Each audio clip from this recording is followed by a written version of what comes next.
ইস আসসালামু আলাইকুম, welcome to my channel Rahima village kitchen. আবার চলে এসেছি একটা নতুন সুস্বাদু রেসিপি নিয়ে, আপনারা দেখতে থাকুন। আমি এইটে মোচা, আপনাদের কি বলে আমি জানি না, এইটা আমাদের গ্রামে অঞ্চলে মোচা বলে। বাঙালি খুব সুস্বাদু খেতে লাগে।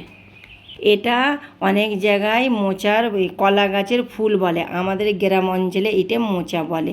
আপনারা কি বলেন আমাকে কমেন্টে জানাবেন। আমি বাঙালির খাঁটি সুস্বাদু মোচার রেসিপি দেখাবো, আপনারা দেখতে থাকুন। খেতে খুব সুস্বাদু খেতে লাগে। এইটা ছাড়াবো আমি, তার আগে আমি তেল হাতে মেখে নেব। আপনারাও এইটে যদি মোচা পান, আমাদের গ্রামে অঞ্চলে খুব মোচা পাওয়া যায়। আমি এইটা মোচা গাছ থেকে কেটেছি, এইভাবে আমি ছাড়িয়ে নেব। দেখুন একে একে আমি এর ছালগুলো ছাড়িয়ে নেব। এই যে, আর এর মধ্যে যে ফুলটা আছে আমি ফুলটা নিয়ে নেব, এর খোলাগুলো ফেলে দেবো। এইভাবে সব একে একে আমি ছাড়িয়ে নেব। দেখ কত সুন্দর লাগছে, দেখুন কেমন ফুলের মতন ছেড়ে যাচ্ছে। দেখুন অনেক জায়গায় এইটা কলা গাছের ফুল বলে, আর আমাদের গ্রামে অঞ্চলে এটা মোচা বলে।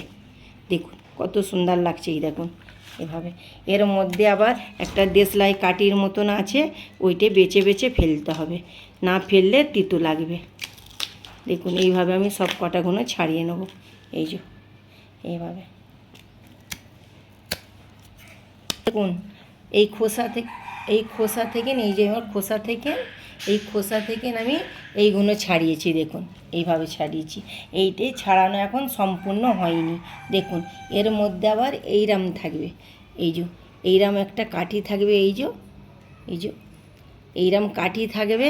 এই কাঠিটা আমরা ফুল বলি। এই ফেলে দেবো, আর এইটা ফেলে দেবো। ফেলে দিয়ে একটা চুবড়ির মধ্যে এইভাবে আমি সব কটা বেছে নেবো।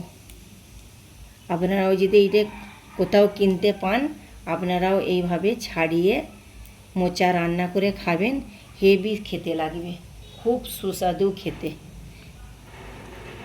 এইভাবে আমি সব কটাগুলো ছাড়িয়ে নেব। ছাড়িয়ে নিয়ে আমি এইগুলো আবার কাটতে হবে। এতে আমি কি কি উপকরণ দেবো আমি আপনাদেরকে আমি দেখাবো। এইভাবে ছাড়িয়ে নেব। এইটা খাঁটি বাঙালির মোচা আর রান্না। দেখুন এইভাবে সব কটাগুলো আমি ছাড়িয়ে নেব, আপনারা দেখতে থাকুন। আমার সব ছাড়ানো হয়ে গেছে মোচা। দেখুন কত সুন্দর লাগছে, সব ছাড়ানো মোচা হয়ে গেছে। এর মোচার মধ্যে এই যে এই দেশলাই কাঠির মতন থাকে, এই যে, আর এই মাছের আঁশের মতন থাকে ওর পেটে, এইগুলো ছাড়িয়ে নিতে হবে। এতে কি কি দিয়ে আমি এই মোচাটা রান্না করব দেখুন। আমি এই দুটো আলু নিয়েছি, আর এই বেগুন নিয়েছি, আর ছোলা দেব। তবে মোচার ফুলগুলো গুচ্ছে গুচ্ছে নিতে হবে। এইভাবে গুচ্ছে নিয়ে এইভাবে ছোট ছোট করে কুচি করতে হবে। এইভাবে ছোট ছোট করে কুচি করে নিয়ে এই পানিতে দিয়ে দেবো। পানিতে না দিলে গাইস এ কালো হয়ে যাবে, কালো হয়ে গেলে খেতে ভালো লাগবে না। এই যে এইভাবে কুচি কুচি করে কেটে নেবো। এই যে কষটা আছে, এই কষটা পানির মধ্যে বেরিয়ে যাবে। আমার সব মোচা এইভাবে সব কেটে নিয়েছি, কুচি কুচি করে আমি এইভাবে সব কেটে নিয়েছি। এবার ভালতারা নিয়ে করে নড়ে নেবো। নড়ে নিয়ে একটা আমি চুবড়ির মধ্যে উঠিয়ে নেব।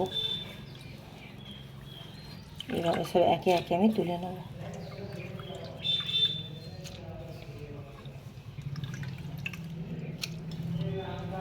পরিষ্কার করে ধুয়ে নিয়ে আমি চুবড়িতে তুলে নিয়েছি। এর মধ্যে এবার গ্যাসটা এবার আমি অন করে দিয়ে একটা আমি হাঁড়ি বসিয়ে দেবো। হাঁড়ির মধ্যে আমি 1.5 কাপ পানি দিয়ে দেবো।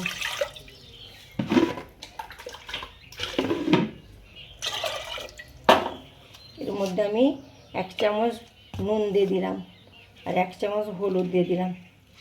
এইভাবে আমি নেড়ে নেব। এইভাবে আমি নেড়ে নেব। নেড়ে নিয়ে মোচাটা এর মধ্যে আমি ঢেলে দেবো। ঢেলে নিয়ে এইভাবে নেড়ে নেব।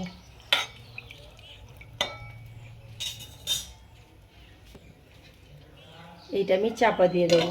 মোচানো আমার ভাবানো হয়ে গেলে এই জলটা আমি ফেলে দেবো। মোচাটা আমি গ্যাসে ভাপতে দিয়ে চলে এসেছি।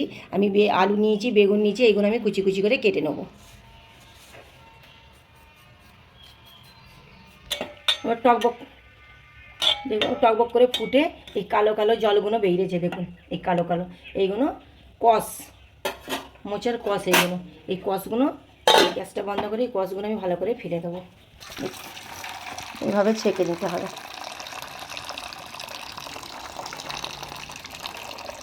মোচার পানিগুলো দেখুন কত কালো, এর কষগুলো বেরোচ্ছে।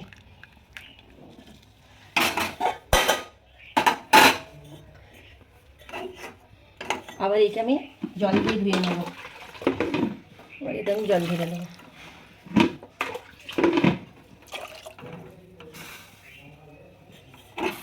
ধুয়ে নিয়ে আমি পরিষ্কার করে ধুয়ে আসছি। পরিষ্কার করে আমি মোচাটা ভাপিয়ে ধুয়ে নিয়েছি, হাঁড়ির মধ্যে আমি দিয়ে দেবো।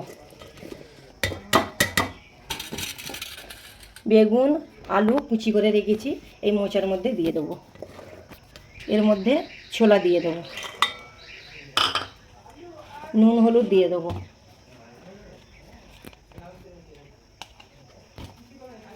হাফ চামচ হলুদ দিলাম আর 1 চামচ নুন দিলাম, পরিমাণ মতন পানি। এর মধ্যে আমি ঢাকনা দিয়ে দিলাম, দিয়ে আমি গ্যাসটা অন করলাম। অন করে আমি বসিয়ে দিলাম। আলু বেগুন মোচা সিদ্ধ হতে থাকুক, আমি আসছি। এগুলো আমি সিদ্ধ হওয়ার জন্য বসিয়ে দিয়েছি। আমি এই রসুনের এই কোয়াগুলো এইভাবে ছাইড়ে নেবো। ছাইড়ে নিয়ে আমি কুচি করব। কুচি করে আমি বাগার দেবো। থিতো রসুনগুলো এর মধ্যে আমি দিয়ে দেবো ছোটো হামাদিস্তে। এইভাবে আমি থিতো করে নেবো বাগার দেওয়ার জন্য। ঢাকনাটা খুলে নেবো। বেগুনটা আমি ভেঙে ভেঙে দেবো। ভেঙে দিলে মাখা মাখা হলে মোচাটা খেতে ভালো লাগবে। বেগুনগুলো আমি ভেঙে ভেঙে দিয়েছি, আমার মোচাটা মাখা মাখা হয়ে গেছে। আপনারা অবশ্যই বেগুন দেবেন, বেগুন দিলে খেতে ভালো লাগবে, মোচাটা মাখা মাখা হবে। দেখুন আমি এটা ঢেলে নেব।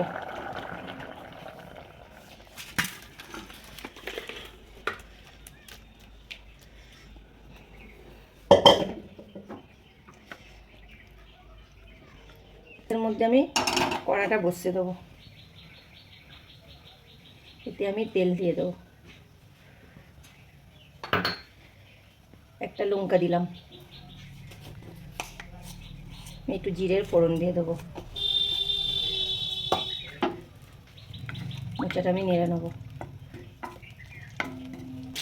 কড়াই ফোড়ন দেওয়া হয়ে গেছে, এর মধ্যে আমি রসুন কুচিটা দিয়ে দেবো। রসুন কুচিটা আমি লাল লাল করে নেবো।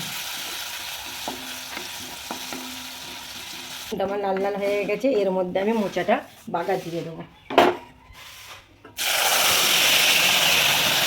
এইভাবে আমি নেড়ে নেবো। বাগার দেওয়ার পর এত সুন্দর মোচাটা গন্ধ বেরোচ্ছে, সেন্ট বেরোচ্ছে, বলবার মতন না, হেভি সেন্ট বেরোচ্ছে। আপনারা এইভাবে মোচা রেসিপি বানিয়ে খাবেন, অসাধারণ লাগবে খেতে। রহিমা ভিলেজ কিচেনকে ফলো করবেন, পাশে থাকবেন। আমার মোচা বাগার দেওয়া রেডি। এবার আমি বাটিতে পরিবেশন করে আপনাদেরকে দেখাবো।